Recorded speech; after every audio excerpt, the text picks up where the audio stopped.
নমস্কার বন্ধুরা, তোমাদের সকলকে ডেস্টিনেশন কি ইউটিউব চ্যানেলে স্বাগত।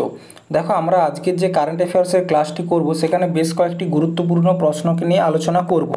প্রথমেই দেখো যে প্রশ্নটা আছে, ভারত ও আমেরিকা যুক্তরাষ্ট্রের মধ্যে 20তম যুদ্ধ অধ্যয়ন কোথায় শুরু হবে, ঠিক আছে, বা যুদ্ধ অভ্যাস কোথায় শুরু হবে?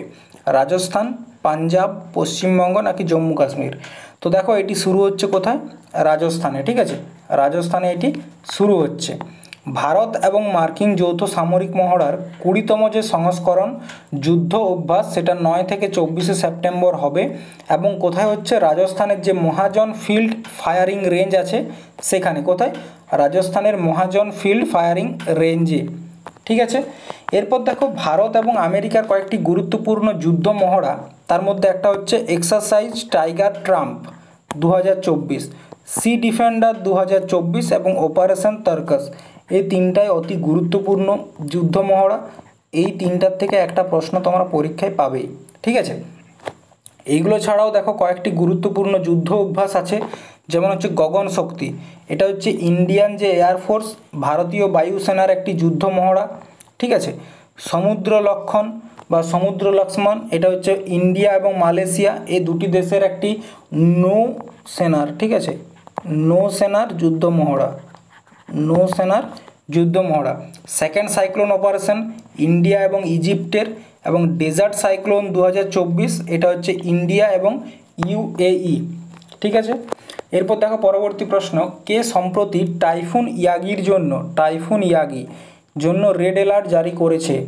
চীন, আমেরিকা, ভারত নাকি থাইল্যান্ড?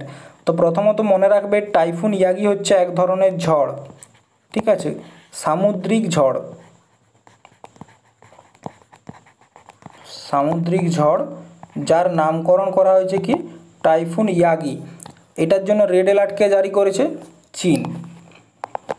চীন সুপার টাইফুন ইয়াগির জন্য প্রস্তুতি নিচ্ছে, যা এক দশকের মধ্যে অন্যতম শক্তিশালী ঝড়, ঠিক আছে। ঝড়ের কারণে দক্ষিণাঞ্চলীয় প্রদেশে গুয়াংডং এবং হাইনেনে প্রবল বাতাস, প্রবল বৃষ্টি এবং উপকূলীয় বন্যার আশঙ্কা রয়েছে। এগুলো হচ্ছে চীনের জায়গা। এরপর দেখো, এটা হচ্ছে কি? Typhoon Yagi.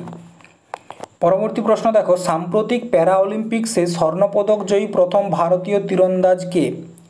প্যারা অলিম্পিক কোথায় হয়েছে? 2024-এর যে প্যারা অলিম্পিক সেটা প্যারিসে হচ্ছে, ঠিক আছে। কোথায়? প্যারিসে। এবং 2024-এর যে অলিম্পিক সেটাও প্যারিসে হয়েছে। এরপর তোমরা একটা বলো তো, অলিম্পিকের ক্লাস তো আমি অলরেডি করিয়েছি, এই অলিম্পিকের থিমটা কি, ঠিক আছে, এবং প্যারিস এই নিয়ে কতবার হোস্ট করছে এই অলিম্পিককে, ঠিক আছে। তোমরা এটা একটু কমেন্টে জানাবে। তো দেখো, স্বর্ণপদক জয়ী প্রথম ভারতীয় তীরন্দাজ হচ্ছে হরবিন্দর সিং। মনে রাখবে, হরবিন্দর সিং হচ্ছে কি? প্যারিস যে প্যারা অলিম্পিক, সেই প্যারা অলিম্পিকে ব্যক্তিগতভাবে তীরন্দাজিতে স্বর্ণপদক জয়ী প্রথম ভারতীয়, ঠিক আছে। এরপর দেখো, ইনি হচ্ছেন হরবিন্দর সিং। প্যারা অলিম্পিক্স মনে রাখবে, প্যারা অলিম্পিক। প্যারা অলিম্পিক আর অলিম্পিকের মধ্যে পার্থক্য কি? প্যারা অলিম্পিকে তারাই পার্টিসিপেট করে যাদের মধ্যে কিছু শারীরিক অক্ষমতা আছে, ঠিক আছে। এরপর দেখো, 2024-এর যে প্যারিস প্যারা অলিম্পিক আছে সেখানে আমরা কি কি পদক এখনও পর্যন্ত পেয়েছি সেটা গুরুত্বপূর্ণ। টোটাল আমরা এখনও পর্যন্ত 25টা মেডেল পেয়েছি। তার মধ্যে গোল্ড আছে 5টি, 9টা সিলভার এবং 11টা ব্রোঞ্জ। তাহলে কি 5 + 9 + 11, এটা কিন্তু মনে রাখবে। এখন পর্যন্ত 25টা পেয়েছি। তো দেখো, সবাইকার নাম তো মনে রাখা সম্ভব নয়, কিন্তু যারা যারা গোল্ড পেয়েছে, সোনা পেয়েছে, তাদের নামটা অবশ্যই মনে রাখতে হবে। যেমন প্রথমে একটা নাম হচ্ছে অবনী লেখারা, ঠিক আছে, তিনি শুটিংয়ের জন্য গোল্ড পেয়েছেন। কুমার নিতেশ ব্যাডমিন্টনের জন্য গোল্ড পেয়েছেন। সুমিত অ্যান্টিল অ্যাথলেটিক্সের জন্য পেয়েছেন। হরবিন্দর সিং তীরন্দাজের জন্য। এটা গুরুত্বপূর্ণ, কারণ কি প্রথমবার তীরন্দাজেতে গোল্ড এসেছে। আর একটা হচ্ছে Dharambir nine athletics club F51 নিক্ষেপ, ঠিক আছে, তার জন্য তিনি গোল্ড পেয়েছেন। এরপর দেখো, এর সাথে সাথে আমাদের যে প্যারিস অলিম্পিক 2024 আছে সেইখানের যে মেডেল টেলি সেটাও আমরা দেখে নিই। টোটাল 6টা মেডেল পেয়েছি, তার মধ্যে সিলভার 1টা, ব্রোঞ্জ 5টা, কোনো রকম গোল্ড বা সোনা আমরা পাইনি, ঠিক আছে। তো প্রথমেই দেখো, আমাদের যে 2024-এর প্যারিস অলিম্পিক সেখানকার প্রথম পদক আমরা পেয়েছিলাম মনু ভাকেরের হাত ধরে। তিনি টোটাল 2টা ব্রোঞ্জ পেয়েছেন, একটা 10 মিটার এয়ার পিস্টলে পেয়েছেন, আর একটা হচ্ছে 10 metre air pistol mixed team, ঠিক আছে, যৌথ টিমে। সরবজিৎ সিং তিনি একটা পেয়েছেন ব্রোঞ্জ, কোথায় 10 মিটার মিক্সড টিমে পেয়েছেন, মানে এই যে মনু ভাকের এবং সরবজিৎ সিং তারা দুজন মিলে মিক্সড টিমে একটা পেয়েছে, আর মনু ভাকের একাই একটা পেয়েছে, ঠিক আছে। স্বপ্নীল কৌশলে ব্রোঞ্জ পেয়েছে 50 মিটার শুটিংয়ে। ইন্ডিয়ান হকি টিম ব্রোঞ্জ পেয়েছে, ঠিক আছে, কিসে, হকিতে।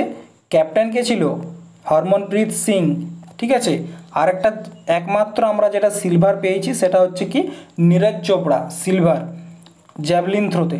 বলো তো গোল্ড কে পেয়েছে, জ্যাভলিন থ্রোতে গোল্ড কে পেয়েছে, পাকিস্তানের একজন প্লেয়ার, ঠিক আছে। এবং বলবে যে সেখানে কত মিটার মানে জ্যাভলিন থ্রো করেছিল সে, কমেন্ট বক্সে জানাবে, ঠিক আছে, খুব গুরুত্বপূর্ণ প্রশ্ন। এরপর দেখো সম্প্রতি ইংলিশ চ্যানেলে অতিক্রম করে সবচেয়ে বয়স্ক ভারতীয় হওয়ার কৃতিত্ব কে অর্জন করেছে, ঠিক আছে। ইংলিশ চ্যানেল জয়ী সবথেকে বয়স্ক ভারতীয় কে, এটাই এখানে প্রশ্ন। সিদ্ধার্থ আগরওয়াল, ক্লো ম্যাকার্ডেল, মিহির সেন নাকি ম্যাথু ওয়েব। তো মনে রাখবে সিদ্ধার্থ আগরওয়াল তিনি হচ্ছেন ভারতের সবচেয়ে বেশি বয়স্ক ব্যক্তি, যিনি কিনা ইংলিশ চ্যানেল সম্প্রতি ক্রস করেছেন। কত বছর বয়স, 49 ইয়ার্স, 49 বছর, ঠিক আছে। দেখো সিদ্ধার্থ আগরওয়াল ইংলিশ চ্যানেল, যেটা ইংল্যান্ড এবং ফ্রান্সের মধ্যে রয়েছে, ইংল্যান্ড এবং ফ্রান্সের মধ্যে যে জলপথটা রয়েছে তাকে বলা হয় ইংলিশ চ্যানেল, ঠিক আছে। সবচেয়ে বয়স্ক ব্যক্তি সিদ্ধার্থ আগরওয়াল, 49 বছর বয়সে, এবং তিনি বেঙ্গালুরু থেকে, মানে কি বলবো, ব্যাঙ্গালোরের মানুষ তিনি। এরপর দেখো ইংলিশ চ্যানেল জয়ী প্রথম ভারতীয়কে, মিহির সেন, ঠিক আছে, এবং তিনি এশিয়ার মধ্যেও প্রথম কে, মিহির সেন। তিনি 1958 সালের 27 সেপ্টেম্বর এই কৃতিত্বটি অর্জন করেছিলেন। ইংলিশ চ্যানেল হচ্ছে আটলান্টিক মহাসাগরের একটি অংশ যা উত্তর ফ্রান্স থেকে গ্রেট ব্রিটেনকে আলাদা করে। এরপর দেখো মিহির সেন হচ্ছে প্রথম ভারতীয় মহিলাকে, আরতি সাহা, প্রথম ভারতীয় মহিলা আরতি সাহা, ঠিক আছে। এবং তিনি প্রথম ক্রীড়াবিদ যিনি কিনা পদ্মশ্রী এবং ভারতের চতুর্থ সর্বোচ্চ বেসামরিক সম্মানটি পেয়েছেন।